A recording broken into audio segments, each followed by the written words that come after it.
I showed you also the picture of Connolly. Yeah. Here's a picture of me and John Connolly. And this is in front of the book depository. Connolly, who then Took the bullet in the back sitting in front of Kennedy. And this has to do with economics. This is the guy that took the bullet in the back sitting in front of Kennedy. He wanted to meet me because my book, Trend Tracking, Yeah. Far Better Than Megatrends, Time Magazine, blah, blah, blah, blah. In that book I wrote in 1989, I had forecast a new third party in someone like Ross Perot. Connolly wanted to meet me. That is their first time back since the assassination, him and his wife, Nellie. Their first time back.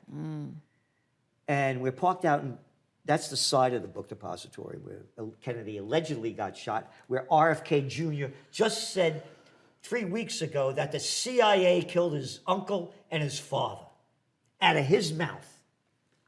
Anyway, so I'm making a very long story short. As we're walking back into the Anatole Hotel, Connolly said to me, we're parked out in front, he told us what happened that day. He said, I heard a gunshot. He said, I knew it was a gunshot because I've been hunting since I'm a little boy. And I turned to my right, and I didn't see anything. That's where the grassy knoll was. He said, I was wearing a dark blue suit that day, and I was scrunched up in the jump seats they had in those days, in the limousines. And he said, I had my Stetson hat on my knee. And he said, I looked over to my left, and there were brains on my shoulder. He said, I knew there were brains because my daddy was a butcher. Kennedy's brains on his shoulder. He said, then I felt a pounding on my back. And he goes flying forward. What saved his life, and you could look at the video, his wife Nellie throws himself on top of him. Wow. And so when the bullet went through his back and he's like this, what saved his life, and as he said the motorcade, they got to Parkland Hospital, he said in about 12 minutes, these takes about 20. And a doctor was taking a break and saw the motorcade come screaming in. And the doctor that worked on him was a thoracic surgeon. The odds of that. What saved his life was Nellie hysterically on top of him because if the air went through his lungs, he would have suffocated. So anyway, as we're walking back into the Anatole Hotel, he said to me, I read your book, Trend Tracking. This is a fine piece of work. And he said, I know your heart's in the right place. He said, well, you don't have a clue what's going on. Yeah. And neither do the American people. Yeah. Because if they did, there'd be a revolution in this country.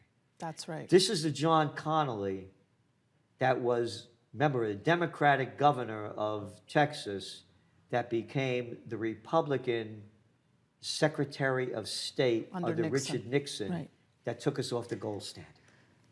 And the question, because I know you brought this up the last time, and so many people emailed in saying, what did Connolly know when he said that? Connolly was heartbroken about how this country's gone down.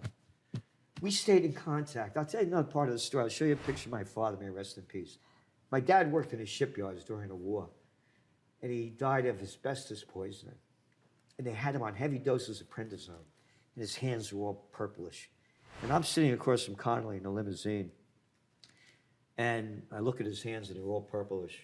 I knew he was going to die. I said, John, I said, how you feeling? He's not well, he said. They had me, he said I have adhesions in my lungs, and they had me on prednisone. So I knew it was his way out. And, then we went back up to his suite, after the thing, and he was heartbroken about where the country's going. This is 1992. This is 1992, 2 weeks before the presidential election. So he saw where this country's going. And he was very supportive of the work I was doing. And he's, keep it up, he said,